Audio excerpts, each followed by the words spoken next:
The all-powerful yet carefree crown prince shows no interest in the kingdom's countless beauties. Only the royal guard captain captures his affection. Her rejections don't discourage him in the slightest, but in Aria's eyes, he's nothing more than a troublesome prince who gives her headaches. As captain of the crown prince's guard, Aria always appears disciplined and optimistic in public. Right now she breaks down, in tears in front of the shop owner. "I have no confidence I can do this job well." The shop owner comforts her. "You always say that, but you've managed to persist until now. It's all thanks to you knights protecting the peace that we can live safely." Hearing this, Aria's mood lifts and hope reignites within her. The next day, she puts on a brave face and prepares for work. She takes a deep breath, telling herself not to complain. But the moment she opens the door, a paper airplane hits her forehead. The carefree prince grins triumphantly. Yes, right in the heart! Looking at the room full of paper airplanes, Aria's blood boils. "Your Highness, how long do you plan to play around? If you want to play, please do it outside. I have absolutely no desire to do extra work because a certain prince is slacking off." Julius teases with a laugh. "This is better. You won't become a bureaucrat. Besides, this is within your guard duties, right? And none of you are stronger than me anyway." Aria suppresses her anger. "Your Highness should know your place. Have you looked at the Crown Princess candidate list?" That's when she notices something written on the paper airplanes. Opening one, she discovers it's the Crown Princess candidate list. The prince is tossing them into the fire. Aria's face pales as she rushes to stop him. "What on earth are you doing, Your Highness?" Meanwhile, the king sobs upon hearing the situation. "Julius, you're already 28. Why not just choose this girl Aria rescued from the fire? Either way, you're going on a matchmaking date immediately." With that, the king rolls on the ground like a child. Julius turns to Aria helplessly. "See, this is why the old man is unbearable." He wraps his arms around her from behind playfully. "Guard captain, come protect me from this annoying reality." Facing the prince's handsome face, Aria feels speechless. "This is your highness's duty. Please don't drag me into it." She starts struggling. "I think you should hurry up and find someone to settle down with." Julius seems slightly surprised. "You're serious? So it doesn't matter who I marry?" "Yes, as long as it's someone who cares about the country, anyone will do." Hearing this, Julius immediately releases her. "All right, I understand." Beaming with joy, he strides toward the king. "I'll get married." Then he bends down and whispers his plan to the delighted king. The king stares at Aria for a long moment before saying seriously, "Bring me the documents." In the council chamber, the council members exclaim in disbelief. "This is impossible." Then they all become ecstatic and unanimously approve it. The next day, Aria steps outside and sees a crowd gathered ahead, creating quite a commotion. She pushes through to investigate and discovers major news. The royal announcement officially approves the engagement between Prince Julius and Aria. After reading it, Aria's world spins around her. She freezes in place like a helpless cat. She arrives at the palace, suppressing her rage, radiating world-ending fury. But the moment she opens the guard quarters door, everyone cheerfully tosses flower petals into the air. "Congratulations!" Seeing everyone like this, she's stunned. "What are you all doing?" A guard bursts into tears. "I'm so moved!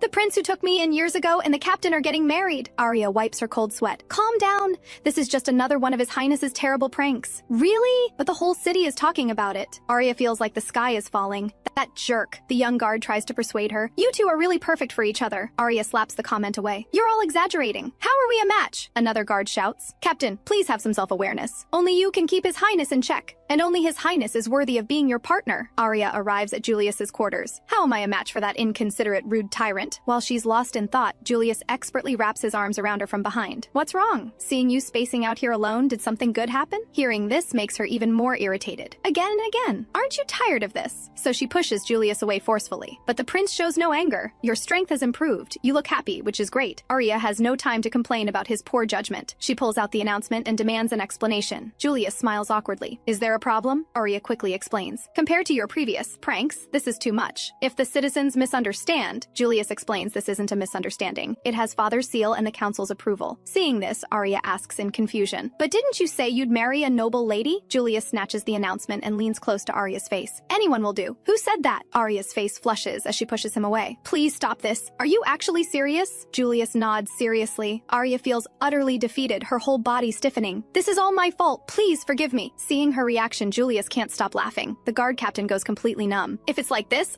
I might as well just..." Seeing her about to draw her sword, Julius quickly stops her. Wait, how about this? Let's have a competition." I heard father is incredibly excited. He's determined to prepare everything and hold the wedding in 6 months. Hearing this, Aria feels an inescapable despair. Julius holds up one finger toward her. "Anything goes. If you can beat me just once before the wedding, I'll cancel it." Even hearing the prince say this, Aria still hesitates. "Don't let his highness's carefree appearance fool you. He's actually an all-capable, perfect prodigy. Not only is he royalty, but he was also chosen by the Holy Sword at just 5 years old as a genius holy knight. His knowledge is exceptional. In the arts, he's virtually unmatched. Competing against such a prince seems a bit..." Seeing this, Julius starts teasing. What's wrong? No confidence? And you call yourself a swordswoman? This provocation ignites Aria's fury. She forces a smile while internally wanting to pummel Julius. Your Highness, let's move to another location. In the training grounds, Aria slashes her sword toward Julius. He easily dodges with a leap. Seeing two spectators clapping on the sidelines, a panting Aria questions them. Don't you two have work today? We're off duty today. Julius yawns. Want to continue? Of course. Fleeing now would damage a swordswoman's honor. She swings her sword at her fiancé again, but Julius blocks it effortlessly. With a light chuckle and a slight push, he deflects Aria's sword. The blade flies through the air, destroying wooden beams from the roof. The debris is about to crash down on Aria. Julius wraps his arm around her waist. He swings several sword strikes, shattering the wooden pieces one by one. At this moment, Aria's blade happens to rest near Julius's neck. He smiles tenderly. Does this count as my loss? Aria's face flushes. No, I lost. As this intimate atmosphere continues, the king rushes over hastily. Julius, how many times will you destroy the castle before you're satisfied? The prince turns back and explains the castle is too fragile. Then he pulls Aria along and escapes from the king's sight in a flash. Aria feels discouraged about what just happened. If only the world would just sink. Julius leans close and points to his own face. Sorry to bother you when you're in a bad mood. Her vision darkens. What does this mean now? You didn't think losing comes without punishment, did you? Give me a passionate kiss right here. But you never mentioned this beforehand. Watching Aria about to cry, Julius teases.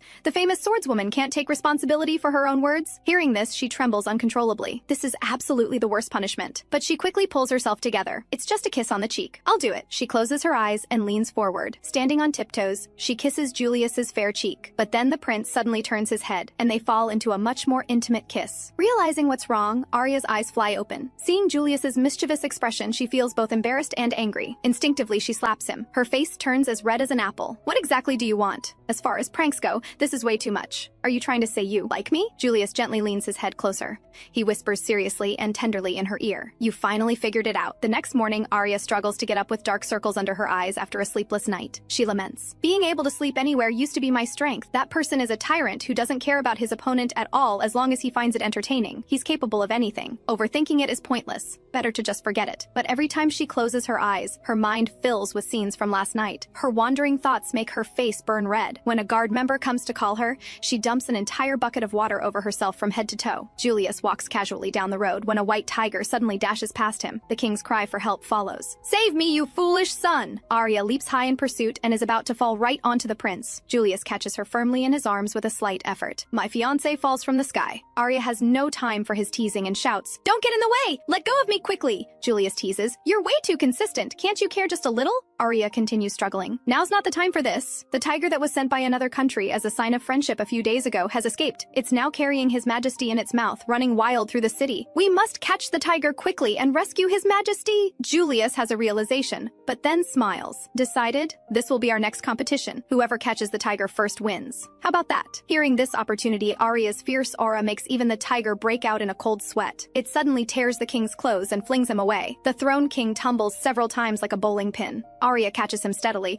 while Julius turns to catch the tiger. Moving swiftly, he quickly blocks the tiger's path. Facing the tiger's furious roar, he remains unmoved. Walking forward calmly, he unleashes a dragon-like aura. The tiger becomes frightened, but the fierce strike expected doesn't crush its head. Julius simply pats its head gently. Sorry about that. It's those unreliable people's fault. You're a spirited creature. I don't dislike you. Having your fangs broken and being thrown into a strange place, yet you still carved out your own space with your own strength. Watching this tender scene, Aria becomes lost in thought. She recalls some past memories. Seeing his fiancé smiling foolishly in place, Julius feels puzzled. He pats Aria's head and starts stroking it the same way he did with the tiger. Aria snaps out of it with an annoyed expression, batting his hand away. What are you doing? Because you had such an envious look. I thought you wanted it too, Aria replies stubbornly. I was just thinking about why I serve someone like you. I'm off duty today, so I'll take my leave. But Julius has no intention of letting her go. He hugs her from behind. His gentle breath reaches her neck. You're still as hard to get close to as before, but you haven't forgotten our competition, right? But what should I have you do? These cheesy words are too much for Aria to bear. She punches Julius in the face. He takes 2 steps back. You violent woman. Whatever. As for the punishment, you can look forward to tonight. After a while, Aria returns to her room. Look forward to it? More like a disaster. Opening her door, she sees a group of maids bustling back and forth in her room. She looks confused and doesn't even have time to ask. The maids finish cleaning at lightning speed, leaving only an empty room. She recalls the scene of the prince and the tiger bonding earlier. She's certain this man plans to give her room to the tiger. Little does she know, the king who was just carried off left by the tiger has already rebuilt his friendship with it. Aria has no choice but to return to the castle. A guard asks in confusion. Captain, didn't you just go back to your room? Aria's face contorts. Something happened, and I need to talk with His Highness. Then she hears Julius's voice and turns around angrily. Julius appears in fancy attire with a rose in his mouth. Your dear prince is here, sweetheart. Facing his approach, Aria feels flustered. What kind of dress-up game is this? Julius's eyes are full of affection. If I must say, I'm the phantom thief who'll steal your heart tonight. Seeing him like this, Aria grows even more irritated. What exactly are you planning? He sighs helplessly. I'm so hurt.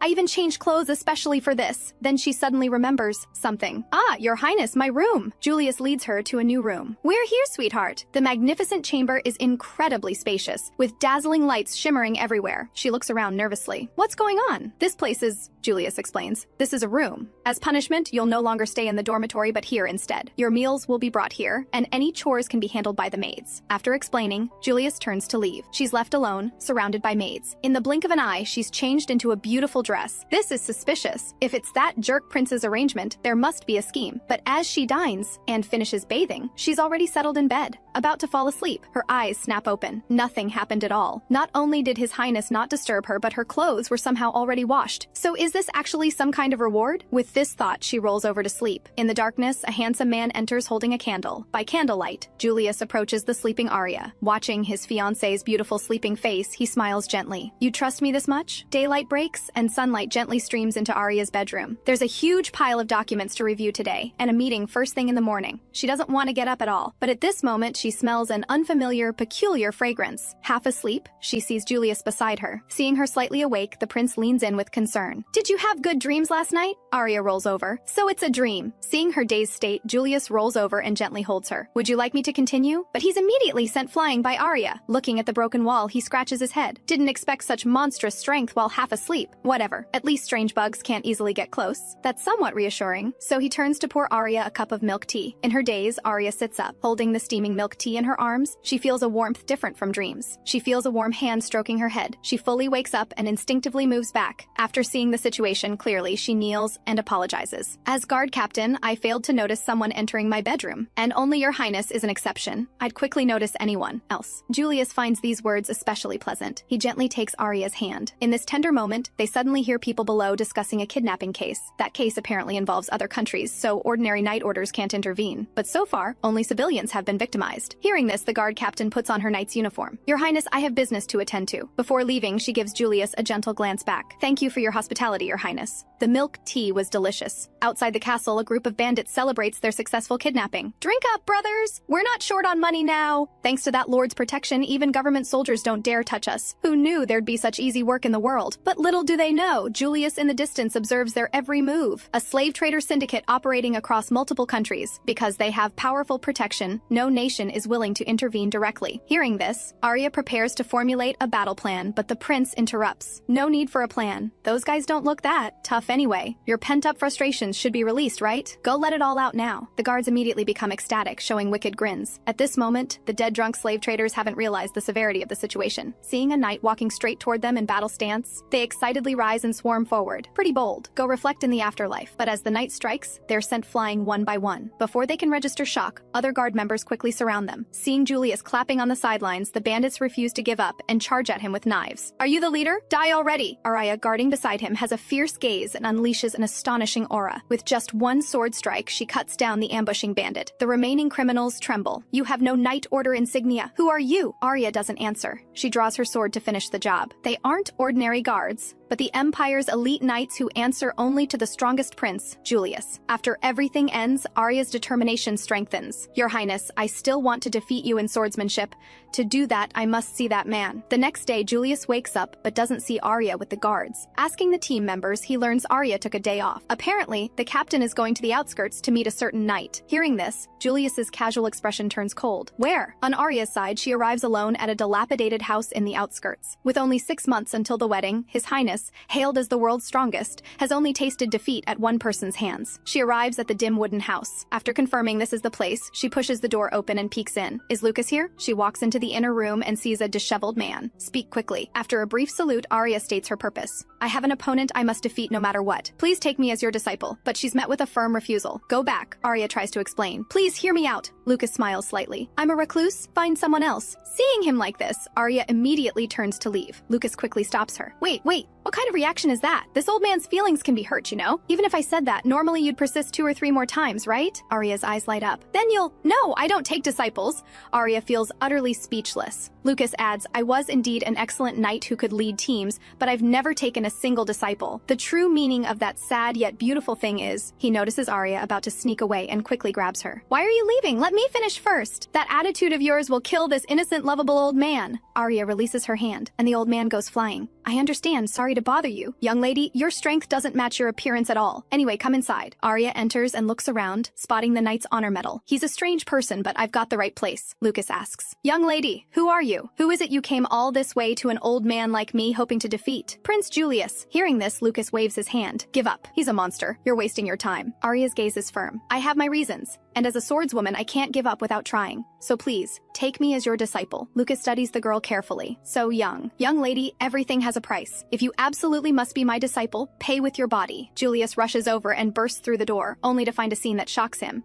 The two of them are laughing to tears at photos of Julius as a child. Just as they're about to look at more, sword energy from behind slashes the photos to pieces. Aria is furious. What are you doing? And how are you even here? Julius looks at Lucas with slight dissatisfaction. I'd like to ask what you two are doing. Just earlier, hearing about paying with her body, Aria drew her sword. My body is fine, whether it's sword work or other physical labor. Watching Julius carry Aria away, Lucas waves. Next time, come prepared to study properly, young lady. My name is Aria. I'll visit you again as many times as it takes. Lucas waves helplessly. What do you expect from an old man like me? I haven't held a sword in years, but Aria's keen observation tells her he's lying. In this filthy room, only the sword receives careful maintenance, and your hands are those of a swordsman with neatly trimmed nails. This shows you practice with a sword daily. Hearing this, Lucas's opinion shifts slightly. Anyway, you just need to defeat that guy in a competition as soon as possible, right? Then I'll give you both a challenge. That crown prince over there actually has a weakness, and it's the kind of lame weakness he can't tell anyone about. Whoever guesses the weakness first wins. I'm sure that young master would never say it out loud, so the young lady wins. Without any hesitation, the prince reveals his weakness. This surprises Lucas greatly. Before Aria can confirm, Julius pulls her away. Only Lucas remains, looking at the torn old photos. He said it that easily? That damn brat. The scene flashes back 22 years. Little Julius clings tightly to Lucas's leg. In a whiny voice, he calls out, Uncle, help me! At this time, His Majesty the King, not yet shrunk in size, searches everywhere for him. Seeing this, Lucas can only comfort him. Your Highness, though I find parents troublesome deep down, you just need to wait until you grow up. Come on, don't run away. Go back to your father. But Julius remains completely calm. What a useless person. Do you think there's anything in the world that won't go as I wish? This leaves Lucas with a dark expression, even thinking of throwing him away. Julius skips class as usual. Lucas can't help but comment. Being so blatant about it, you have a bright future ahead. Julius responds coldly. What is there to learn from people weaker than me? That's harsh. You definitely have no friends, do you? Julius responds coldly. I don't need any. Looking thoughtful, Lucas snatches the book from Julius's hands. You're not cute at all. Then he throws the child to the ground. I win. I'm confiscating this book. So they chase and play around. Lucas starts constantly teasing him. The two create some warm memories. Seeing him like this, friends can't help but advise. Lucas, you should restrain yourself. He's the crown prince. It's fine. For this type of kid, this is just right. He just doesn't know how to react properly because the gap between his perception and those around him is too large. Suddenly, Lucas hears commotion. There's an intruder in the crown prince's room! He rushes to Julius's room. The scene when he pushes the door open shocks him greatly. The child sits in a pool of blood, clutching a bright sword, terror flickering in his eyes. He clutches the sword, trembling. I don't need those weaker than me. Back to Aria's side, she can't help but ask. That weakness, what does not being able to sleep mean? Hearing this, Julius leans toward her. What, are you finally interested in me now? You've never seen me asleep during expeditions or occasions like that, right? This differs from what Aria imagined. She thought the prince's weakness was needing a super luxurious bed to sleep. Julius indicates it doesn't really matter. I can make up for it with naps anyway. He adds, Lucas doesn't take disciples at all, since the guard's formation. I've threatened him to become an advisor, but he's ignored me. He even ignores royal commands. He gently takes his fiance's hand and asks with confusion, Can't you choose me? I'm stronger, you know. Aria responds seriously. I can't. because you're not a master but a rival. Hearing this, Julius laughs heartily. It's been so long since someone said that to him. A few days later, the guard assembles. Lucas begins his self-introduction. I'm Lucas, starting today as the special advisor to the guard. Please treat me well. Meanwhile, outside the castle, an assassin boasts to a merchant who paid handsomely. Trust me, no matter which country's crown prince, I, an elite assassin, will succeed. He quickly infiltrates the castle. With such lax defenses, this is child's play. As he's thinking about how to strike, he suddenly hears a loud shout. Your Highness, that pie was specially baked for me by Darda! Julius looks happy. The pie said it wanted to be eaten by a handsome guy. The noisy voices nearly deafen the assassin, making him wonder if he's been exposed. Then he hears voices again. It's the king dragging wedding dress samples around looking for Aria. That's this country's king, but my target is the prince. I'll spare him for now. But the king carelessly lets the dress get torn by a sword on the ground. This feels like a bolt from the blue. He starts crying. This scene terrifies the nearby assassin. Guards rush toward him. You over there, don't bully his majesty. After a frantic escape, he catches his breath. What's wrong with the people in this country? He looks up to face a grim expression. I'd like to ask what you're doing here. Ordinary citizens aren't allowed here. This scares the assassin into apologizing repeatedly. I'm sorry. Then he sees an angelic face reaching out to him. Are you okay?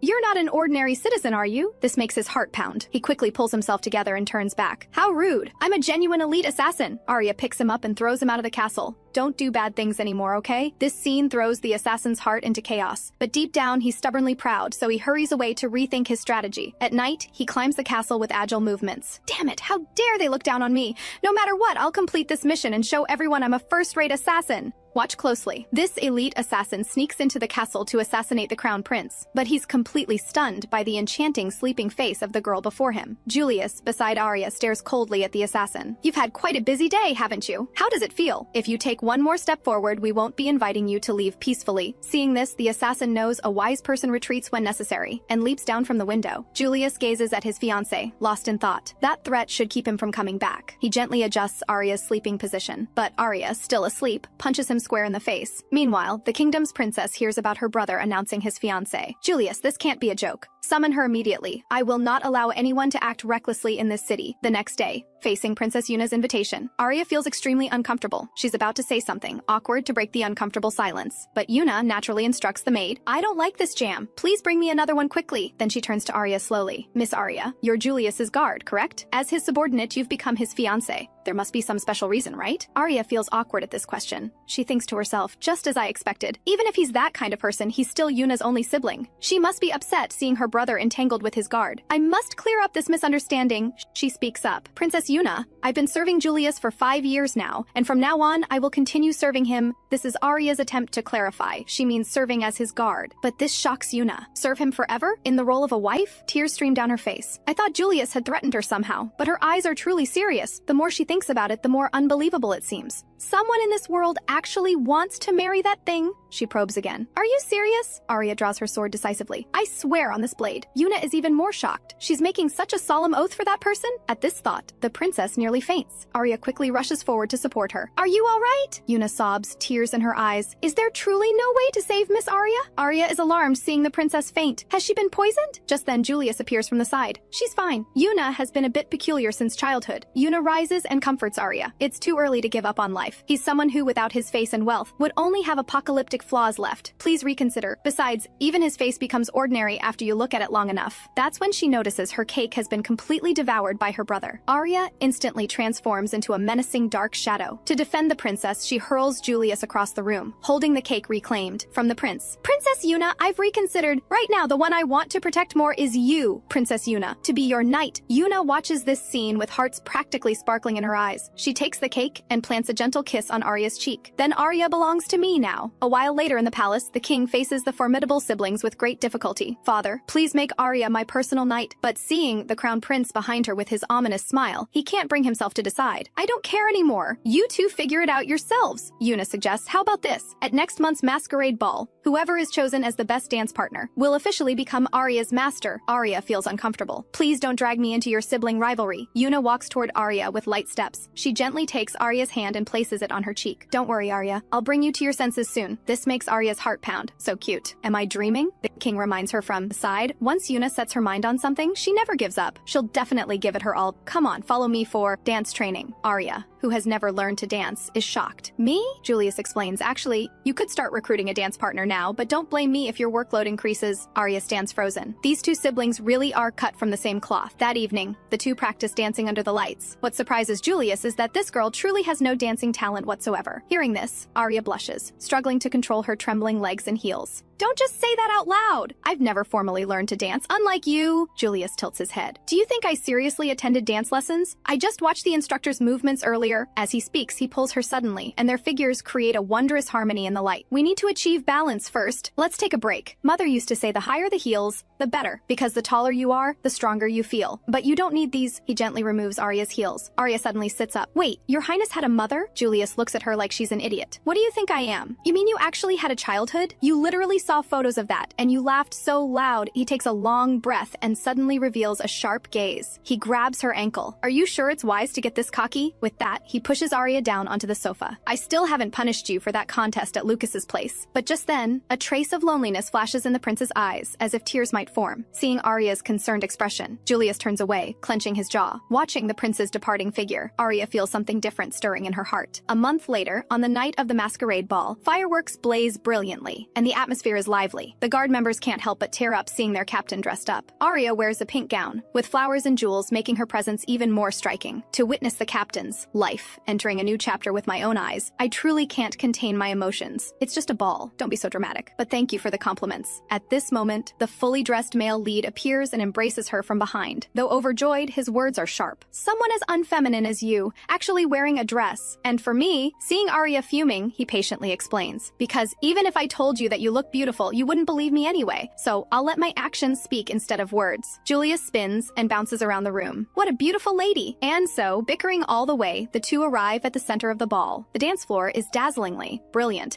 and everyone is ready to show off their moves. Aria notices something unusual at this moment. So there really are assassins here? Julius confirms but shows no concern. Of course. This time every year is when the palace guards are most relaxed. Princess Yuna then appears on the dance floor with her partner. Julius smiles confidently. Let's show them the results of a month's training. Now is not the time for this, but the prince continues on his own. Just dancing is a bit dull. Let's have a competition. Starting now, whoever lets go first loses. Aria is confused. Then how are we supposed to deal with enemies like this? Yuna's prepared dance is warm and healing, drawing cheers from the crowd. When it comes to dancing, I won't lose to anyone. Once Aria realizes Julius isn't perfect, she'll surely come to her senses. But when she steals a glance at her opponents, the scene leaves her stunned. Julius is spinning Aria wildly in the center of the dance floor like a top, and Aria is getting dizzy. Facing everyone's shock, Julius explains, sorry, she's a bit too into it. Taking advantage of their distraction, an assassin with sharp silver needles approaches them. But the two are prepared. Aria kicks hard with her heel, instantly knocking the assassin unconscious. Afterward, their dance remains flawless, like a red and blue butterfly intertwined. Julius can't help teasing his fiancée. Nice footwork. Result of recent practice? Aria feels dizzy. Please take this seriously. Seeing their tornado-like dance, Yuna is utterly shocked. Could that actually be a display of passion that I just never understood? Distracted, she loses her balance and falls backward. Seeing this, Aria reaches out and gently catches her, then reveals a gentle, sweet smile. But she continues spinning away, leaving Yuna staring at her back, blushing and mesmerized. After a while, it's time for the awards. The best dance partners chosen tonight are these two. Watching Yuna's victory, Julius calmly states this was the predetermined outcome. The moment the little one confirmed she'd attend the ball, her victory was assured. People who don't vote for royalty don't attend these balls. Yuna will gradually come to understand this kind of preferential treatment. Aria doesn't understand. Even so, having your abilities not judged fairly is foolish, but at this moment, the host calls out to them. You two upstairs. You two have won tonight's most impressive Best Spinning Award. Please come to the stage immediately. Hearing this, Aria immediately decides to flee. Julius grabs her hand. Running away isn't our style. Without another word, he embraces Aria and leaps down from upstairs. The host adds fuel to the fire. Please, you two, share some words about winning. Before Aria can respond, Julius plants a burning kiss on her lips. The next morning, Julius happily pushes open the door, only to see Aria crushing a rock in her grip. He's somewhat confused. What are you doing? The guard explains. I'm asking the captain to help me make gravel for gardening. Aria works earnestly. People should help each other. Besides, incredibly, whenever I think of a certain someone's face, my hands just naturally can't control themselves. Julius says helplessly, sorry to interrupt your rare confession, but someone more difficult than me to deal with is looking for you. The princess. The sibling rivalry between the two highnesses ends with Princess Yuna's victory, and Aria is the prize. Before long, Yuna dresses Aria up like a doll. Don't worry, you look adorable. There will be even more suitable clothes for you at the shop. Seeing this, Julius silently approves. My sister did pretty well this time. She wouldn't wear this dress even if I asked her. Then he assigns tasks to the guard. The captain is babysitting the little one today. You're temporarily in charge of duties. This looks interesting. I'll follow along. With an amused spectator's smile, he leaps down from the second floor. On Aria's side, seeing the seasonal limited afternoon tea deluxe set, her eyes light up. The princess explains to the shop owner, I snuck out with my big sister this time. She seems like a beautiful and gentle big sister. Yuna becomes even happier hearing this. From now on, Aria is my personal knight. We can always be together. Aria pauses slightly. She kneels on one knee. Princess Yuna, having you say this is an honor as a knight, but I've already sworn my loyalty to Prince Julius. As a knight, I cannot break my oath. Yuna feels strange. Someone like Julius can live freely on his own. He doesn't need a guard at all. Aria answers seriously, perhaps that's true, but our guard unit was saved by this very freedom of his, and we're a group that has sworn eternal loyalty to him. At this moment, Julius appears from somewhere. Since she said this much, Yuna, give it up. Then his gaze becomes slightly more serious. Aria, return to your seat. Hearing the command, Aria rises and steps back. Julius begins persuading Yuna. Being chosen by subordinates is also one of the qualities of a ruler. Yuna clutches her doll tightly. I understand. I'll back down this time, but this doesn't mean I'm giving up. On the carriage ride back, Aria is so exhausted she's almost collapsing with a sour expression on her face. Julius looks at her, acting coy. He had been worried she might choose to go with Yuna. Aria responds softly, as if seeing through his thoughts, thinking he's being deliberately mischievous, asking questions he knows the answers to. Suddenly, the prince changes the subject. That dance in the splendid ballroom, where we agreed whoever let go first would lose. Hearing this, Aria indicates she must have lost. Julius smiles wickedly. The punishment is you can never take it off. Aria looks at the gleaming gold ring on her ring finger. For your highness's taste, this choice is quite modest. She swings with all her might and shatters a rock beside her. To her shock, the ring before her is undamaged, shimmering with a faint glow. At this moment, Lucas, the guard unit's advisor, walks over. Aria excitedly shows Master Lucas. This ring remains undamaged even when I punch hard objects while wearing it. After examining it, Lucas asks in surprise where it came from. Aria honestly answers, His Highness commanded me never to take it off for the rest of my life. Hearing this, Lucas's expression becomes complex, murmuring that this practice is either traditional or outdated. Aria doesn't understand. Is there a problem? Lucas begins explaining. In the past, during times of constant conflict between nations, people would engrave a message inside rings and give them to their beloved women. The meaning was that the woman should only read that message after the man died in battle. Aria shows a disgusted expression. This is the first time she's heard of such a thing. Lucas continues, actually, doesn't the Swordsmanship Academy have a similar ritual? Aria is a bit embarrassed. She chuckles awkwardly. Actually, I never studied at the Swordsmanship Academy. So, Master, you're actually my very first master. After a brief sentimental moment, Lucas ruffles her hair vigorously. Then Lucas tells her to stop spacing out and start training immediately. Aria immediately responds happily, shouting loudly, Yes, Master! Lucas angrily corrects her. I told you I'm not your master. Yes, Master! The scene shifts to a carriage heading to the Swordsmanship Academy. Aria reminds the prince to perk up. He still has to give a speech at the Academy's graduation ceremony. Julius appears quite dejected, complaining he has no fondness for the Swordsmanship Academy. He says with biting sarcasm, How can you become friends with people whose skill level is so far below yours? Aria feels helpless and earnestly requests, Please absolutely don't cause any trouble. Julius immediately brings up old grievances, asking back which young lady said such things before but then caused trouble herself. Aria instantly blushes and excitedly argues, That was completely self-defense. Inside the Swordsmanship Academy, the dean warmly welcomes Julius and his companion. Julius revisits his old haunts, his tone carrying a hint of nostalgia. Aria can't help recalling the prince's complaints in the carriage, and softly reminds him he said earlier he had no fondness for this place. Just then, a harsh scolding voice interrupts their banter. A male instructor is furiously yelling at a female student, accusing her of having incorrect posture. He intensifies his insults toward the female student, saying she lacks self-awareness. You don't deserve to be at this prestigious academy that has nurtured many holy knights. I told you, admitting female students is completely pointless. He yanks the girl's hair hard. If you don't want to be expelled, stand up. Aria can no longer tolerate this. She steps forward and grabs the male instructor's hand. Let go of her. The male instructor recognizes Aria's identity but shows no panic, his tone dripping with obvious mockery. Oh my, isn't this the famous Lady Aria? What a perfect opportunity! Could you please give her some proper guidance? Tell us what tricks this failure, who couldn't even pass the entrance exam, used to worm her way into the respected knights by pleasing men. Aria suppresses her anger and calmly responds that he doesn't understand the situation. How shameless. The so-called knight's spirit is both noble and powerful. People like you only damage the very foundation of knighthood, Aria responds coldly. After all, you're not part of the knights? I can't blame you for not understanding, she retorts, pointing out that someone who casually mistreats swords has no right to speak of knight spirit. This statement completely enrages the male instructor. He flies into a fury, claiming he's more qualified to join the knights. When he reaches out to touch Aria, she can no longer endure it. Could you please not touch me casually? Aria punches this shameless swordsmanship instructor, sending him flying. With one strike, half his body is embedded in the wall, thoroughly humiliated. Not expecting the swordsmanship instructor to be so easily defeated, Aria stands frozen in place. The scene suddenly becomes quite lively, and Julius appears at just the right moment. With a teasing tone, he brings up which young lady said not to cause trouble. Aria, blushing, excitedly argues this was completely self-defense, questioning how a swordsmanship academy instructor could possibly be sent flying by such a punch. The male instructor struggles to his feet. I'm reporting this to the security council through the school, accusing the female knight of one-sided assault. Hearing this, Julius puts his arm around Aria. You people often say the knights are property, right? Using your logic, she's part of me. Insulting her is an act of rebellion against me, he coldly declares for the other to await punishment, his tone carrying unquestionable authority. On the way back, Julius notices Aria seems to be in a good mood. She happily responds, probably because your highness unusually didn't run away. Julius states the work is done and suggests going back early to deepen their relationship, but Aria declines. I still have something to handle. Aria sneaks into her favorite secret tavern again, her face radiating undeniable joy. The tavern owner immediately notices her good mood and greets her warmly. She excitedly shares today's happy experiences. When mentioning meeting a junior who admires her and hopes to one day stand alongside her, a blissful blush appears on her face. She boldly calls to the owner for another extra-large mug of ale, completely unaware of the familiar figure outside the door. Julius approaches silently and asks with an amused voice, "Beautiful lady, care to share a drink?" Aria is so startled she nearly knocks over her mug, completely baffled as to why he's here. Julius smiles. You were too happy and forgot to watch your back.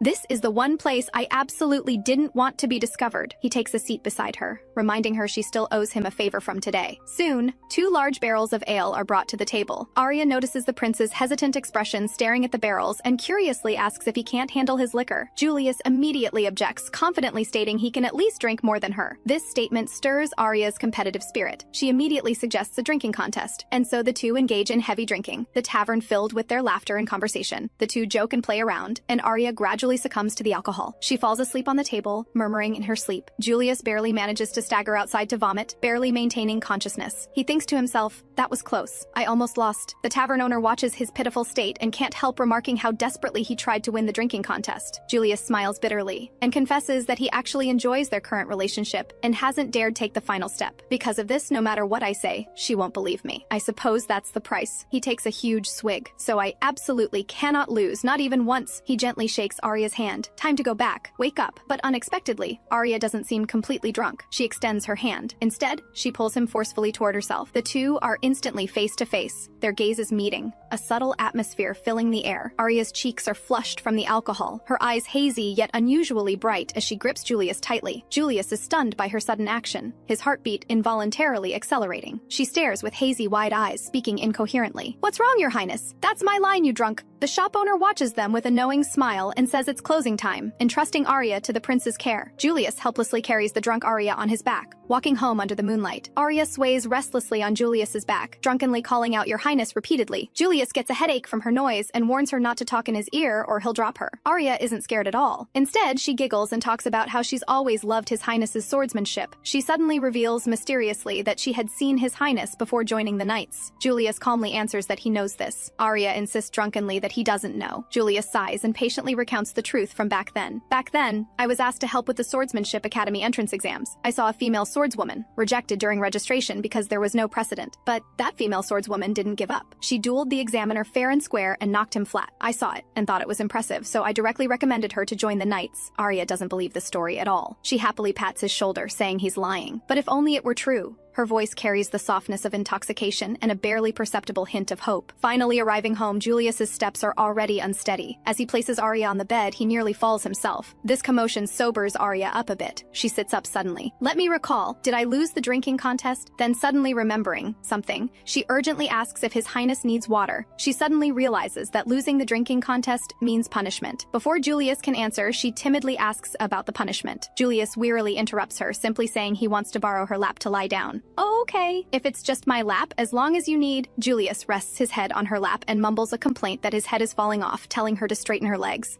Watching his profile as he quickly drifts to sleep, Aria murmurs softly, "You can fall asleep after all." Her fingers unconsciously brush through the hair on his forehead, her movements gentle, as if afraid to disturb his sleep. Moonlight streams in from the window, coating this scene in a gentle glow. Aria looks down at the sleeping prince. Suddenly, she feels that right now, stripped of his usual cynical demeanor, he seems especially genuine. She gently adjusts her posture to let him sleep more comfortably. Then her red lips part slightly, her heart swelling with some impulse. In the castle, the assassin regains his spirits. After all, I'm an elite assassin. How could I give up after a few failures? And so he leaps off to carry out assassination activities. The accidentally lost photo of Aria is also picked up by Yuna. Meanwhile, the king frets over the dazzling array of wedding dress samples, murmuring to himself that he should ask Aria's mother's opinion. Jake observes secretly, "Damned crown prince, how could Miss Aria fall for such a man?" At this moment, he discovers the photo of Aria he was carrying is gone and hurriedly searches for it. Looking for this, Princess Yuna suddenly appears, waving a photo in her hand. Jake nods frantically, then realizes with shock that standing before him is the princess. Yuna naively mistakes him for a neighboring country's noble, curious why he's lingering here. Jake tries to maintain his elite assassin dignity, but Yuna sees right through him. His name is clearly written on the back of the photo. At the circus performance venue, the king and prince are reviewing pre-selected programs for the wedding. "Quick! Now's your chance!" Yuna whispers urgently to Jake. "I'm not mentally prepared yet." Jake's palms sweat with nervousness. Yuna stamps her foot in dissatisfaction. "If you don't try now, when will you?" This statement ignites Jake's competitive spirit. He must prove he's a man who can perform when it counts. He suddenly hurls a bomb at the group, but it goes off target and lands at an elephant's feet. The cascading water thoroughly drenches a very unimpressed Julius. "You did great, Jake!" Yuna claps happily and then runs away together. Julius rises unhurriedly and says with feigned seriousness there are intruders to pursue. The king sees through him. "You just want an excuse to slack off. Now go after them." In Aria's room, Julius finally finds his fiancée spacing out. Julius smiles happily. "So you're here. Why didn't you come on guard?" "Duty today." Aria apologetically explains that paperwork has piled up too much. She says this without turning to look directly at Julius. Julius tells her about what just happened. "Yuna just caused quite a scene. By the way, I was thinking it's about time I visited your family to introduce myself." He gently pats the girl's shoulder and turns her around. He sees Aria's face showing an unusual expression: anxiety, guilt, or sadness. Seeing this, Julius freezes. "What's wrong with your face?"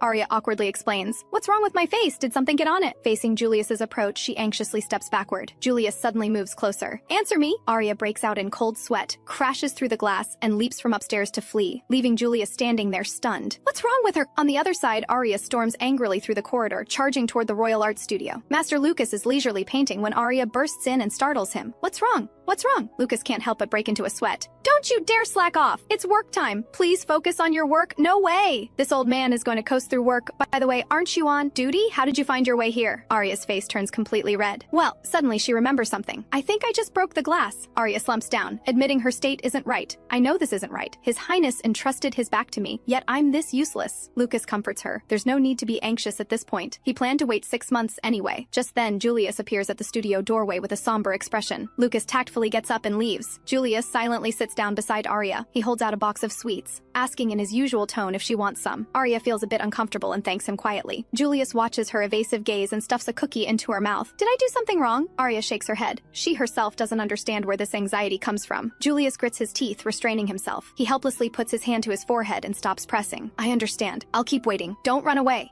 Watch closely. The proud crown prince raises his hoe, ready to till the muddy ground, but his strength is too much. The earth instantly shatters into pieces. Aria gasps in shock. "Will the field be all right?" Just moments ago, Julius told Aria seriously, "Don't run away." Seeing how serious he is, Aria straightens her back. "Yes! This isn't an order." The prince gazes gently into her eyes. It's a promise. He extends his hand like a child and links pinkies with her. A sacred ritual of promises. The next day, the royal carriage rolls down a country road. Julius sits inside the carriage, while Aria rides alongside on horseback as his guard. The prince raises an eyebrow at his fiancée outside the window. "Isn't this breaking our promise?" "We usually ride together," Aria replies matter-of-factly. "We're just short-handed today, that's all." Before she finishes speaking, Julius swiftly leaps onto her horse. "What are you doing? This is dangerous!" Aria nearly drops the reins in shock. Julius wraps his arms around her waist casually. "It's nothing. We won't fall. Besides, we're almost there anyway." Aria turns her head in confusion. "What are you talking about? We seem to have taken the wrong path." "No, we haven't." Julius grins mischievously. "Didn't I say I'd visit your family? That's not what I was told at all." Julius tightens his hold and smirks wickedly. Now,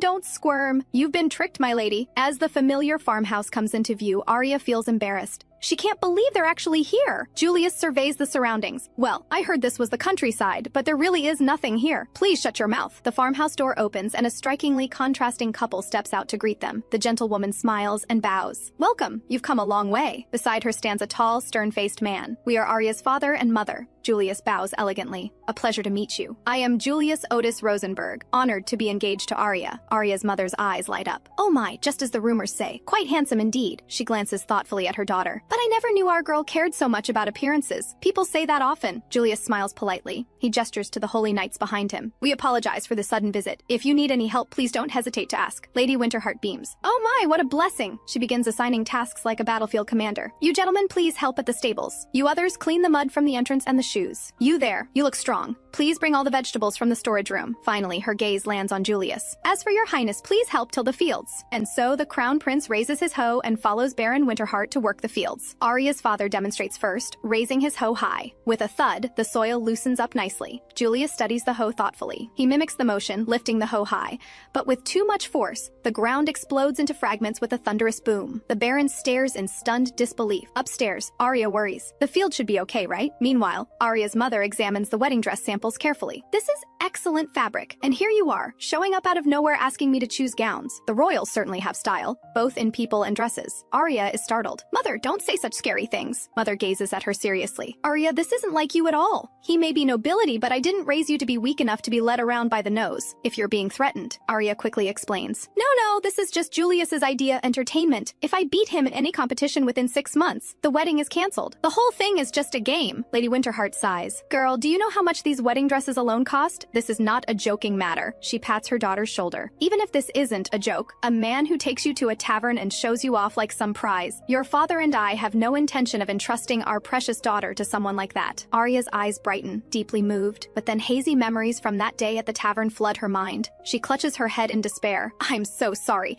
That incident was entirely my fault. So it really wasn't Julius's fault, she frantically explains. Well, he's not entirely blameless either. He's annoying and troublesome, and frustrating. Watching her daughter flounder like this, the perceptive mother seems to understand something. Oh my, so you do like him. Ignoring Aria's panic, she walks slowly toward the window. She shouts outside, Honey! Aria's face flushes crimson. Wait, don't! Lady Winterheart chuckles. If you like him, just say so. You made me act so rude just now. Aria denies it, face still red. I said it's not like that. What I feel for him isn't that kind of liking. Mother smiles knowingly. You and your father both overthink things. Listen carefully. Imagine there's a drink you find unpleasant. If that terrible drink suddenly tastes better when you think of someone, that's proof you're in love. Lady Winterheart then examines the wedding dresses carefully. We'll need to choose carefully. This will keep us busy. Suddenly, she looks at Aria with mild disapproval. Dear, you seem to have gained weight recently. I've gained muscle. Take this towel to your father. Walking down the path, Aria still feels a bit annoyed. My muscles are the result of hard work. She absent-mindedly pushes open the bathroom door. Father, here's the towel. But then she sees Julius completely naked, bathing. Julius is somewhat surprised to see her too, but he extends his hand anyway. The towel? Aria, both embarrassed and angry, slaps the prince's face. No! She throws down the clothes and flees. Julius is left looking indignant, but then he realizes the clothes in his hand are actually a women's outfit. Aria storms out, embarrassed and annoyed. Mother! Seeing her like this, Mother covers her mouth, giggling. Walking like that again? Aria protests angrily. That was Julius in the bathroom. Mother grins mischievously.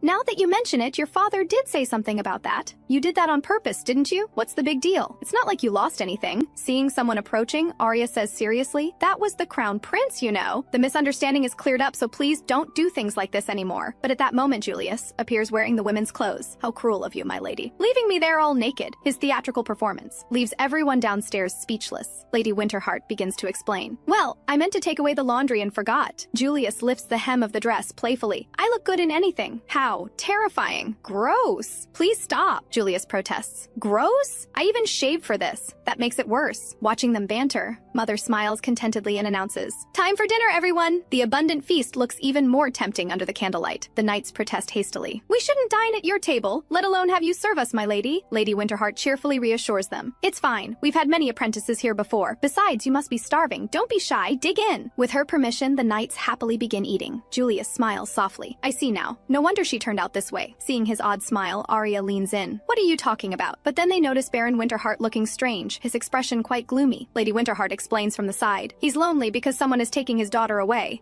I'd love to hear how you two became close, Aria says awkwardly. Close? What do you mean close? Looking at Julius before her, her memory drifts back to that day 7 years ago. The Royal Knights were an elite group formed at the Swordsmanship Academy where noble sons gathered. Only those with exceptional achievements were allowed to join. And 18-year-old Aria was a country girl from minor nobility. She hadn't attended the academy and was the first female member. These labels weighed heavily on her. She vowed to work harder than anyone else. The Knights captain first met her then. You must be Aria. Seeing her nervousness, the captain reassured her. No need to be nervous. My apologies, I'll head to the training grounds right away. The captain stopped her. No need. Just stay here. I need you to handle these documents. Someone at the office will tell you what to do. Aria turned, puzzled, about to ask, but the captain had already begun training with the others. And so the paperwork continued for an entire month. Feeling frustrated, she overheard two knights talking downstairs. This has been going on for ages anyway. That's the problem. The subordinates are bound to resent it. Aria listened quietly. The future emperor himself breaks the rules. In her mind, Prince Julius was domineering, selfish, and lacking empathy. She clutched the documents tightly. No matter how capable, I never want to be like that. A knight must be loyal and dependable. If I work hard and complete my tasks, I'll surely be recognized. She finally completed the mountain of work and brought it to the captain. With dark circles under her eyes, Aria asked, "Captain, can I join the training now?" The captain patted her shoulder and introduced her to a visitor. Our Aria works quickly and diligently. Please make good use of her. The visitor pretended to decline. Oh, I couldn't possibly. Aria listened, stone-faced. Not at all. We have plenty of personnel. Really? How grateful I am. He dumped all the documents on Aria. Watching them walk away, her heart sank. Turning around, she bumped into a solid chest. It was Crown Prince Julius. Recognizing the prince, Aria quickly saluted. My apologies! Julius noticed the documents in her hands, puzzled. Aren't you a knight? Aria was momentarily dazed. She gathered herself. Whatever the task, I'm honored to serve. Julius's gaze turned cold. You've become quite dull. Watching him leave, Aria gripped the documents tightly. She was furious. He doesn't even know me. Who is he to say that? Aria gritted her teeth as tears slipped down. It's not like I chose this. Back in her room, she threw herself into work with fierce determination. Every morning she practiced her swordsmanship relentlessly in the park. Julius confronted the Holy Knights captain. She practices every morning. How could you not know? From now on, she's transferring to my squad. The captain asked, confused. Do you need a secretary? Julius said seriously. A knight. My knight. But when Aria heard the news, she refused. Even Julius was incredulous. Aria said seriously, I believe your highness's usual behavior is unsuitable for a future monarch. When the captain tried to stop her in panic, Julius waved him off and gestured for her to continue. Your demeanor is always intimidating. Anyone who meets you feels afraid and backs away, Julius said coldly. When have I been intimidating? Right now. Julius fell silent. No one had ever told him this before. Aria was stunned. Had he never realized, she added? Perhaps you could smile a bit more. Julius paused. I see.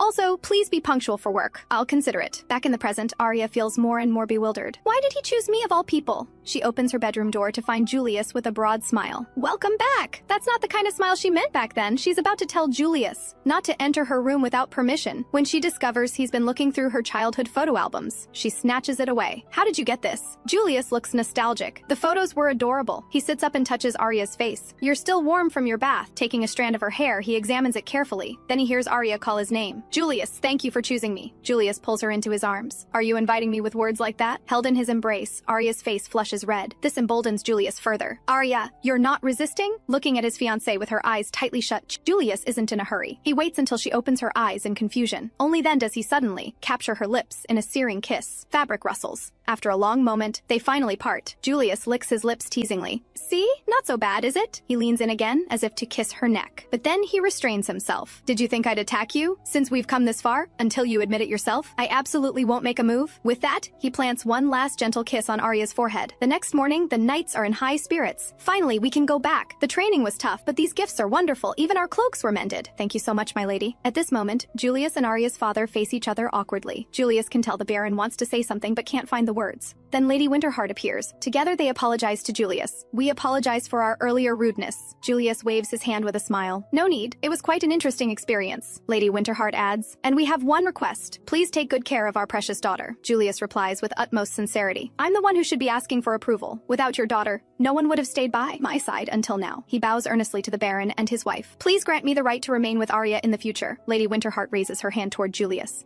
If anything happens to my daughter, I will not forgive you. A knight watching them link pinkies asks the captain curiously, "What are they doing?" "That's a tradition from my mother's homeland, a ritual for making promises." At this, Aria freezes. She remembers Julius extending his hand to her that day. How does Julius know this gesture? Meanwhile, at the palace, the king explains to a visitor. Julius does indeed have a fiancé. Hearing that Julius isn't at the castle, the blonde woman merely smiles. "Then I'll wait for him in the city, however long it takes." On their return journey, they glimpse the castle in the distance. It seems even grander than before. The prince hears his fiancé calling him. "Tonight, could I have some time alone?" "Sure." Julius smiles gently. He mischievously breathes into the girl's ear, but the horse stops abruptly, and they crash into each other. As they glare at each other, a subordinate arrives with a message. "Your Highness, His Majesty requests your immediate presence to meet a distinguished guest from the Ottania Empire." Hearing this, Julius nudges Aria. "You can go rest now." Aria looks concerned. Important meetings like this require a guard. Julius pats Aria's head affectionately. "I promised you alone time. Just spend it thinking about me." Two nations dominate this continent, the financially powerful Ottania Empire and the militarily mighty Rosenberg Empire.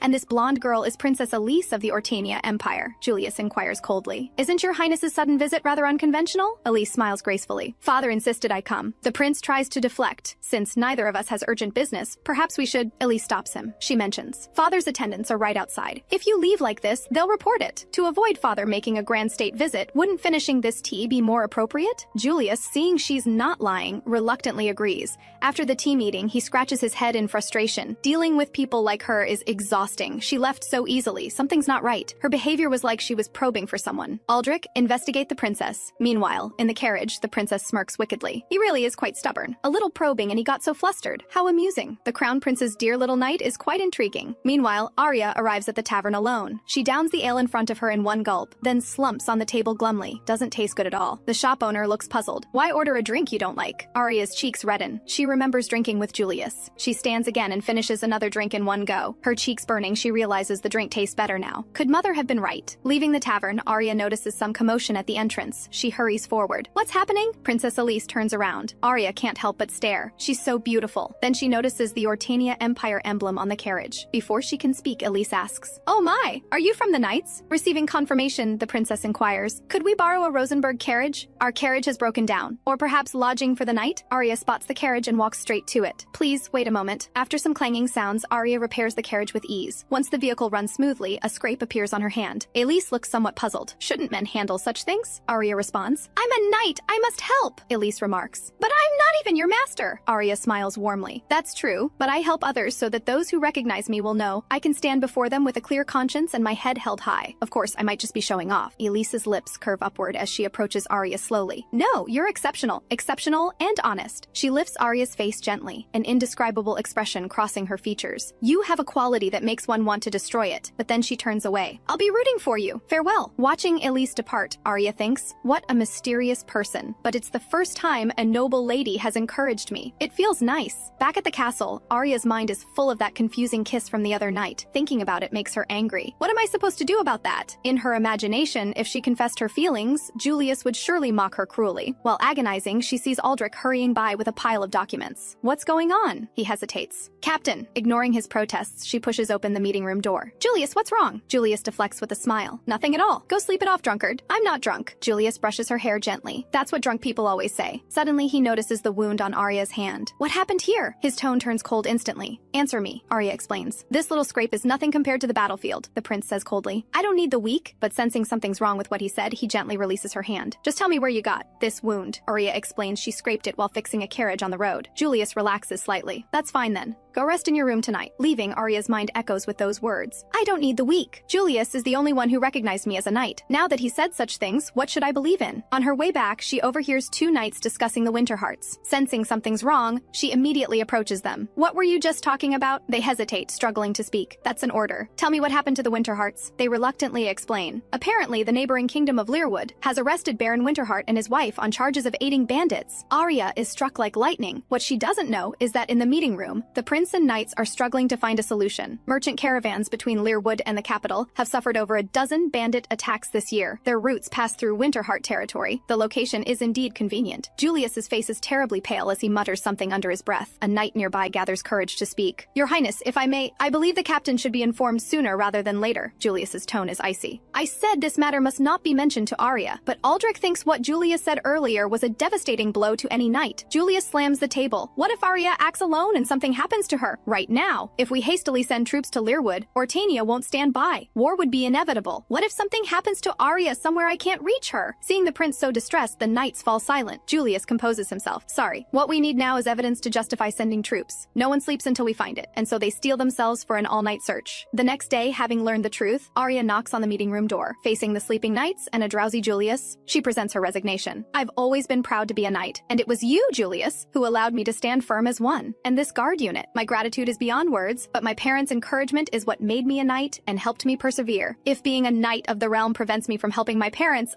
Julius shouts. But his expression darkens. He seems to think of something but can't speak. But you're still my fiancé. Aria draws her sword seriously. Then let's settle this with a duel. Julius tosses a wooden sword to Aria. Whoever drops their sword first loses. As their wooden swords clash, Julius recognizes Lucas's sword technique in her moves. How utterly unpleasant. With that, he strikes at Aria again. Aria blocks fiercely. Why have you been acting so passive-aggressive since yesterday? Do you want me to give up the sword? I never said that. He delivers a powerful strike, pressing Aria down hard. If I just keep her pinned like this. But Aria has improved rapidly. She redirects the force downward. Caught off guard, Julius loses his grip on the sword. He smiles darkly, his expression complex. You've grown stronger. Aria doesn't turn back. She leaves. I'm taking my leave. After a while, Aldrich rushes in to report. Your Highness, the captain... Julius listlessly examines an old photograph. If only she would just ask honestly. Ask me for help, Aldrich interjects. Your Highness, why don't you just honestly ask the captain to let you protect her? You've become quite bold. Aldrich apologizes. My deepest apologies. He continues. The special advisor is nowhere to be found. Do you know anything? Julius replies dismissively. Who knows? Lucas always vanishes at crucial moments. Suddenly his expression turns cold, as if realizing something. Meanwhile, outside the castle, Aria stares blankly at the ring. I forgot to return this. Remembering those words, never take it off, tears well up in her eyes. Wearing this all this time was really strange. She removes the ring and discovers glowing words on it. They read, "Don't think you can escape." She smiles sadly. And yet I escaped so easily. At that moment in the kingdom of Lirwood, the king paces anxiously. He asks the mysterious figure beside him. This clears all our nation's debts, correct? Upon receiving confirmation, he grits his teeth. Then kill them. I never liked the Winterhearts anyway. Just report they took their own lives out of guilt. At this, the king grows more frantic. How did things get this bad? It's not my fault, right? At that moment, a soldier reports. An unidentified woman is outside. It's Aria. She's already taken down a large number of soldiers outside. Facing the onslaught of soldiers, she shows no fear. Within moments, she cuts them all down and charges toward the palace. Lucas watches from a tree. A frontal assault? Is this honesty hereditary? But he has no time to spectate. An arrow flies toward him. The soldier who spotted him shouts, "There's another intruder here!" With one strike, he knocks the soldier down. No time to waste. Better save her parents. By now, Aria has breached the palace. But a figure in black suddenly blocks her path. As their swords meet, Aria's attack is easily deflected. This shocks her. Lirwood has a swordsman this skilled? The masked figure speaks gravely. Why have you come here? Then strikes, sending Aria flying backward. Aria is confused. What do you mean by that? The masked figure demands. We knights belong exclusively to our masters. Defying our master's will makes our existence worthless. They swing viciously, pressing Aria down. She barely manages to block. Being a knight is just a way of life. If it means abandoning my parents, I can't be proud of it. She breaks free and slashes at the masked figure. With a sharp crack, the mask shatters, revealing familiar eyes, Princess Elisa's knight. Before Aria can react, the masked figure kicks her away. Aria trembles, unable to stand. The mysterious figure raises his sword for the final blow. Anyone who sees my true face must die. In this moment of crisis, countless images flash through Aria's mind. She knows Julius has countless flaws, but as her life flashes before her eyes, she still sees that familiar man's shadow. Then blood sprays before her eyes. This crown prince, wielding the holy sword, risks everything to venture into a foreign kingdom to save his fiancée. His overwhelming presence keeps all soldiers at bay. Just moments ago, Aria was cornered by a mysterious figure, her life hanging by a thread. At the critical moment, the masked man's descending arm is slashed open. He turns to see a commanding figure emerge from the palace. It's Crown Prince Julius. With a single strike, he effortlessly overpowers the mysterious assailant. The powerful blow sends him flying. The terrifying power makes the masked man realize that a moment's hesitation would have cost him his arm. The gap between us is too vast. Realizing this, he orders soldiers to surround Julius and seizes the chance to escape. A terrifying surge of energy erupts from Julius.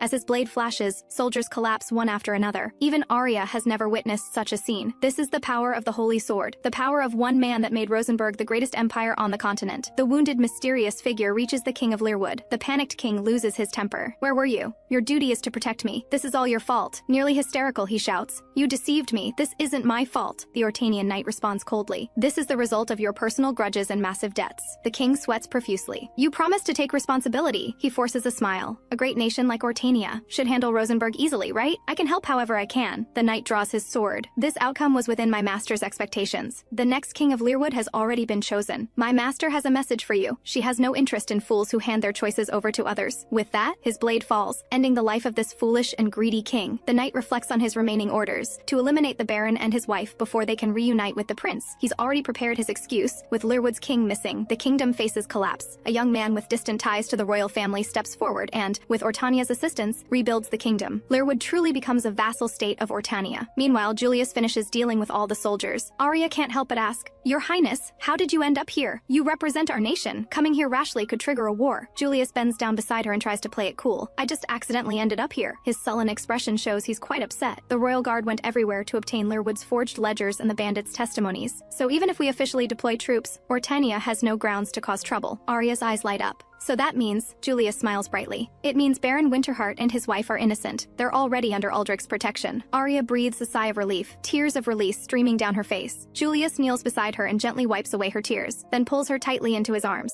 Aria feels the crown prince trembling. She reaches out and holds him tightly. "Were you worried about me?" "No. If anything, I'm filled with murderous intent." This leaves Aria speechless. "I want to destroy everything that hurt you, but wreaking havoc everywhere is too troublesome. So I hope nothing else comes to provoke me." He holds her even tighter, nearly squeezing the breath out of Aria, but being held in his arms makes her feel safe. "Thank you so much for your help." She smiles warmly. "How rare for you to express your feelings so directly." She gently touches Julius's cheek. Their eyes meet and she leans in to kiss him. After a while, the family of three is finally reunited. Aldrich asks, "Have you two reconciled?" Julius chuckles. "If we hadn't, I would have burned this entire kingdom down by now." Aldrich laughs nervously. "That's quite an extreme joke." Julius approaches his fiancée. Grinning mischievously, he asks what happened. Aria places the golden ring in his palm. "I'm returning this to you." Julius freezes in shock like a statue. The surrounding knights also freeze. "We need to protect this kingdom from being destroyed by His Highness." Aria looks serious. "I'm neither your fiancé nor a knight right now, but if you'll allow me, I still want to become your knight." Hearing this, Julius looks utterly defeated. Aldrich realizes the severity of the situation. He quickly orders the trembling knights to prepare to protect Lirwood. However, the prince simply chuckles. He looks at Aria seriously. "Do you remember what I said during our last match? I said whoever's sword hits the ground loses. Think carefully about it." Aria looks confused. "What do you mean?" "I said whoever's sword falls to the ground loses. But what swords were we using?" "Training wooden swords." The prince looks triumphant. "So that match doesn't count." He hoists Aria onto his shoulder. "We're getting married! Married!" Seeing him play such tricks, Aria becomes furious. She grabs the prince and throws him. "I've told you many times there are jokes you can and cannot make." She confronts him angrily. "What do you take my resolve for? You're being far too selfish. How old are you? Why can't you consider other people's feelings?" The crown prince looks dejected. "I'm sorry." Aria sighs helplessly. "Seriously, what are you trying to do?" Julius is equally helpless. "Why don't you understand?" She turns away shyly. "But I've never heard you say you like me." The crown prince is shocked. "I've said it many times. After all this time, other court couples would be inseparable by now." Aria looks serious. "Well, I've never heard it." Julius stands up. "Aria," but despite gathering his courage, he can't speak. Aria tilts her head. "What's wrong?" "We need to return home and report." But looking closely, she sees Julius's face has turned completely red like a sunset. He gathers his spirit and moves closer. "Aria, I love that you want to always be by my side when I'm there. I love that you stand beside me independently, not just following me. I love that you're clumsy, like a fool, but still press forward courageously. Though I think your drunken behavior needs work, I love it because it's adorable. I love your eyes, your mouth, your voice, even the strange sounds you make. And your hair, too." He gently cups her face. "Are you satisfied now?" "And I'm nowhere near finished." Aria's face turns completely red. She can't listen anymore. Julius quietly steps back, then kneels on both knees. He takes Aria's hand and declares his heart. "Please let me protect you for the rest of your life." Even with her face completely flushed, Aria says, "I won't." Julius is struck like lightning. His mind spins like it's filled with meteors. After a long moment, he comes to his senses. Say that again?" He gets the same answer, "I won't." Julius shouts in despair, "I won't either." His mind races. "What should I do? Should I just knock her out and take her away?" Aria begins to explain. "Though it's frustrating, I'm already a knight who acknowledges you as my master. I love being the one who serves you, though I'm truly frustrated. So I can't accept being someone who's protected by your side. That would be something other than myself. I can imagine myself buried in court duties." She adds somewhat sadly, "Besides, I come from a lower noble family." Julius releases her hand. "I understand, but if you're fine with me marrying someone else, I'll give up." Aria panics at these words, looking around anxiously. Watching her struggle, Julius looks at her fondly. "You can't say it, can you?" Aria wipes her tears. "How can you still smile?" I hate this about you, Julius says gently. Why are you giving up on your own? In my eyes, no matter how beautiful a dress you wear, I can still see you wielding your sword. Aria's eyes glisten with tears. Julius extends his arms. Come here. The two embrace tightly. Even the aloof crown prince sheds tears. It's been so long, really. In his memory that autumn day when leaves were falling, a little girl holding a sword came to Julius. Long, long ago, a prophecy foretold. A savior who would end the chaos was about to be born, and with the birth of Crown Prince Julius, he was as brilliant as everyone hoped. So exceptional that the holy sword chose him at age 5, born to countless expectations and cheers. But is this holy sword capable of burning the world truly that important? All these years, only he knows what it's like to live forever in rumors, awe, and expectations. How painful and lonely it is. Back then, under the emperor's arrangement, a swordsmanship gathering was held. Nobles instructed their children that this was a great opportunity. Winning the crown prince's favor meant a secure future. Only Lucas knew Julius didn't need such things. When the gathering began, Aria found Julius hiding under a tree reading. "Hey!" she called, but Julius didn't respond, so she took a deep breath and shouted, "Excuse me, are you Prince Julius?" Then, looking serious, she said, "Please give me the holy sword." This left Julius completely confused. Aria stomped her feet in frustration. "I wanted to pull out the holy sword myself. Only strength is justice now." She drew her sword and charged at the prince. After a brief scuffle, the victor was clear. Aria was knocked to the ground. Julius sheathed his sword. "Go back before anyone sees you. I don't want to deal with trouble." With bumps all over her head, Aria suddenly stood up. "I've decided," she pointed at Julius. "You'll be my opponent." Julius picked up his book helplessly. "Fine, fine. If you beat me, I'll do whatever you want. Now go back to your mother, okay?" She gripped Julius tightly. "I make my own choices. I'll defeat you and become a holy knight." A knight found Julius. "Your Highness, there you are." "What are you doing?" He picked up the little girl to pull her away. But Aria was incredibly stubborn. It took great effort to lift her up. The girl, being carried away, shouted defiantly, "I'll be back! You wait!" She held out her pinky finger. "It's a promise!" After they left, Julius couldn't help but shed tears. As the holy sword's wielder, no one ever stays by my side. When will this next time you mentioned even be? But thinking of this promise, Julius felt happy. He had something to look forward to. However, days passed and she never came. This gradually turned into disappointment. Liar. Back to the present, Aria opens her eyes from her sleep on horseback. She looks disappointed and embarrassed. "Did I fall asleep?" Julius holds her protectively. "We still have a way to go. You can sleep more." He grins. "I made sure no one saw your sleeping face." Watching Aria examine the ring seriously, Julius smiles softly. "Having you here feels incredible, or perhaps nostalgic." Aria teases, "Why do you keep saying things only old people would say lately?" The prince adds, "Because waiting so long for someone makes you feel like you've aged." Aria resolves herself. The upcoming crown princess etiquette training will be tough, but she's prepared. As someone said, I may be clumsy, but being earnest is my strength. Watch me keep up. Julius holds her tight. "Let's do our best together. I've always loved how cool you are, then and now." The next day, Aria has changed into formal attire to begin her lessons. But when she sees the full page of study schedule, her face goes pale. She stammers, "Your Highness, my work hours." Julius reassures her. "These are all unfamiliar tasks. We'll gradually increase your hours after you adjust, though it's hard to say how long it'll take. Everyone will wait for you." Seeing his fiancée still worried, Julius brightens. "How about this? If you work hard every day instead of punishing you every night, I'll reward you instead." In the hall, Lucas sees Julius looking gloomy. "What's wrong? Got too much free time? Are you sulking here because Aria isn't paying attention to you?" "No, be quiet." Lucas slaps his forehead. "Ah, sorry. I accepted the job to protect her, but my poor judgment put her in danger." Julius glares at him. "Of course I can't forgive you, but you did it because you trusted Aria. I might have made the same call. So let's end this matter here, and stop treating me like a child. I'm just unhappy that my position forces Aria to do things she's not used to." Lucas bursts out laughing. "I can't believe you can say something so mature. You spoil her this much, yet you had the patience to wait 6 months. Julius explains, "Actually, the agreement wasn't for 6 months but until the wedding. But I think she might kill me if I tell her that." He falls into happy contemplation. "I need to prepare an amazing surprise." Meanwhile, Aria is having a rough time. Rushing to her lessons, she arrives late by accident. The etiquette instructor looks stern, circling around her constantly, far too slow. "As crown princess, your time becomes the Rosenberg Empire's time. Any mistake could bring immeasurable loss to the empire. Please be more mindful." In the following hours, Aria learns tea preparation, struggles with embroidery, accidentally pricks her finger but must maintain an elegant, composed smile. Only when night falls does she return to her room, completely exhausted. Julius looks delighted. "Welcome home." He pours warm tea for Aria. "That instructor is quite strict, isn't she?" He notices Aria hasn't changed clothes. "Oh, you must have really wanted to see me." Aria looks haggard. "Is that so? Maybe?" Julius pulls Aria into his arms teasingly. "Or would you like me to help you undress? Did you work hard today?" Aria responds softly, "No, those are things I should learn to do. I'm just repaying a debt. It's not really effort. So these small things are nothing." Watching Aria put on a brave face, Julius gently touches her cheek.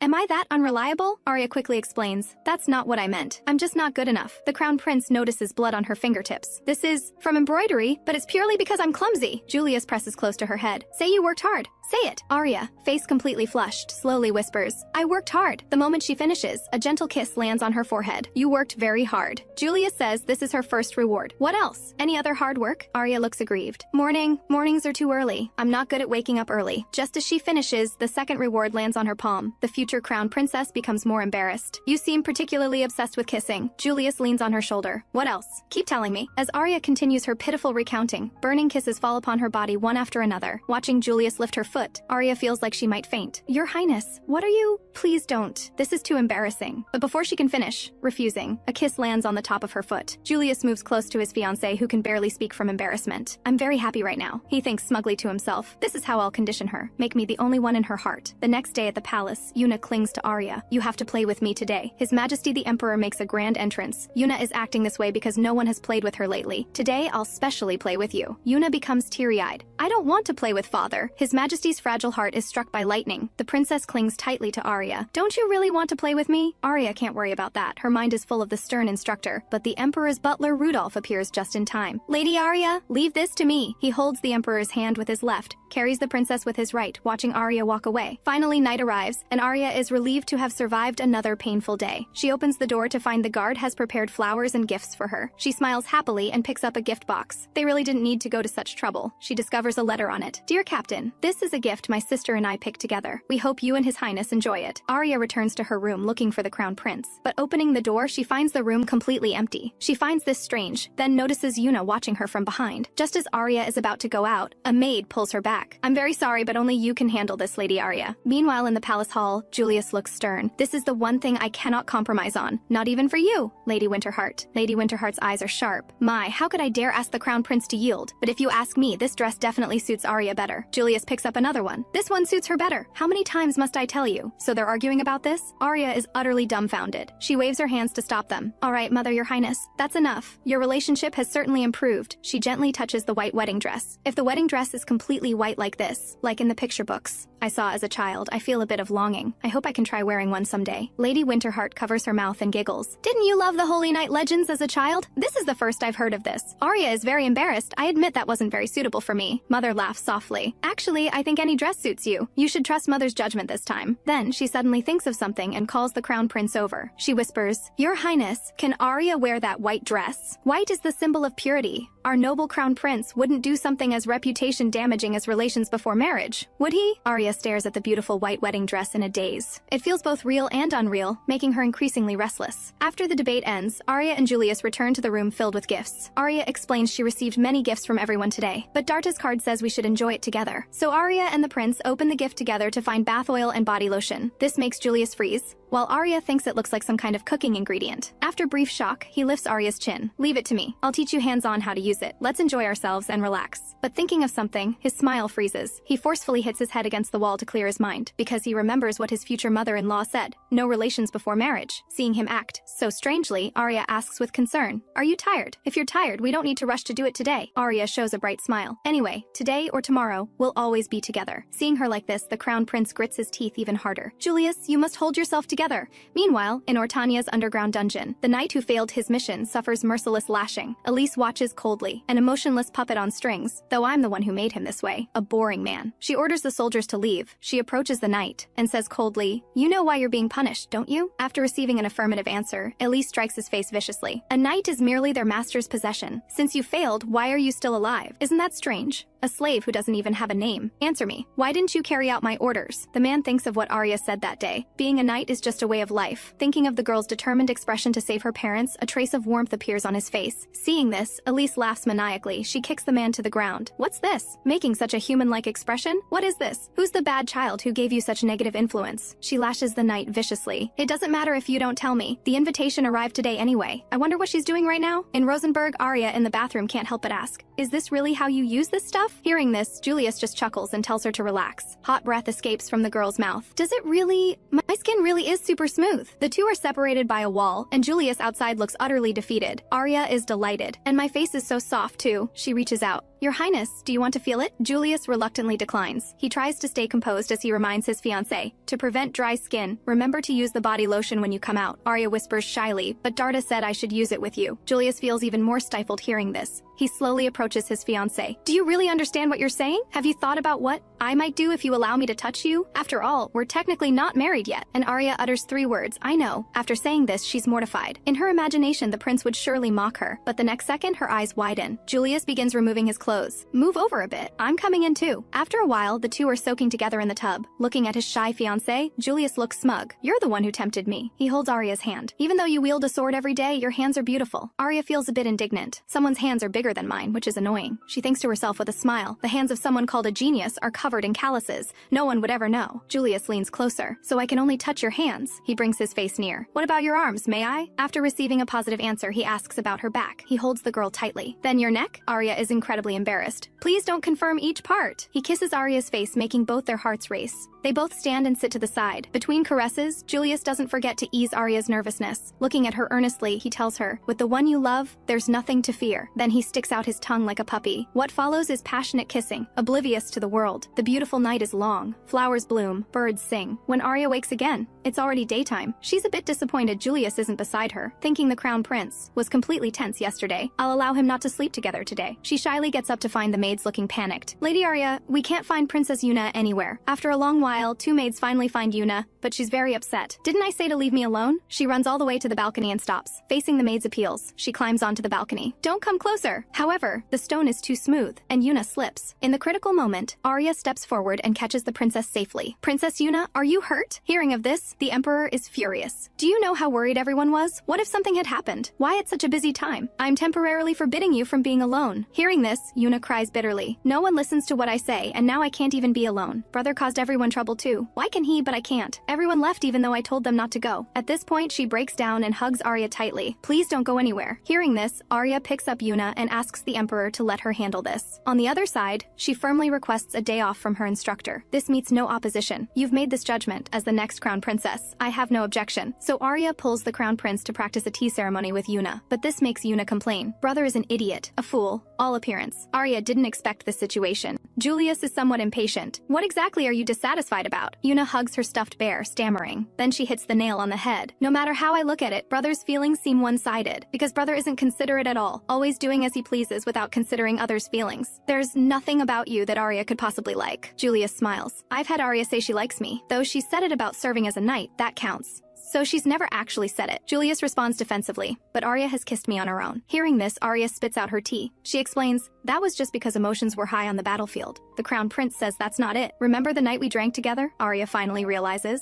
You were awake that night? Yuna smiles smugly. I should definitely stop your wedding, because Aria liking you is impossible. Julius defends her. Yuna! Aria is shy. She can't say such things. But then Aria responds naturally, I like you, your highness. What's wrong? Why do you look so shocked? Though I realized it a bit late. Even Julius blushes hearing this. What do you like? Aria smiles gently. I don't know, but are reasons that important? The prince perks up. True, but I'm just curious. It's the first time I've heard it after all. Hearing this, Yuna becomes sad. I'll still be left alone. If Aria goes somewhere else, I'll be alone again. Thinking this, tears begin to fall. Aria comes over and holds her hand. I like you very much too, Princess Yuna. I'm not going anywhere. It's just that I haven't had time because I lack the ability. But if you're willing, princess, I'd like you to be my tea ceremony instructor. Hearing this, Yuna's eyes light up, and memories flood back. As a child, Yuna constantly followed Julius around, but her dear brother barely looked at her. Back then, her only wish was for her brother to look at her directly just once. And now Julius, being called, looks at her with curiosity. She shouts loudly, Brother, you have to join too, Aria happily declares. Then it's happily decided. The emperor watching from the rooftop wasn't invited. His fragile heart is struck again. On the way back, Aria is very happy. I'm so glad Princess Yuna has cheered up. After all, she's family. It's natural to want to be together. Hearing the word family, Julius freezes, then sighs. He explains that family to him has always meant the royal line maintaining the nation's stability. Before I went to the front lines, my parents must have had Yuna because they worried I'd die in battle. My thoughts about Yuna then were that we must change the law to allow women to become ruler, and that she was a bit troublesome, that kind of feeling. Hearing this, Aria smiles brightly. She gently takes Julius's hand. What family means to me, I'll tell you everything. Well then, there's still much to do. She happily pulls out her task list for becoming the ideal crown princess. She adds another item, become family with his highness. Julius smiles softly and takes the pen. Below Aria's elegant handwriting, he writes, work hard on the wedding night too. The wedding day arrives, and Aria in her pure white wedding dress cuts a stunning figure.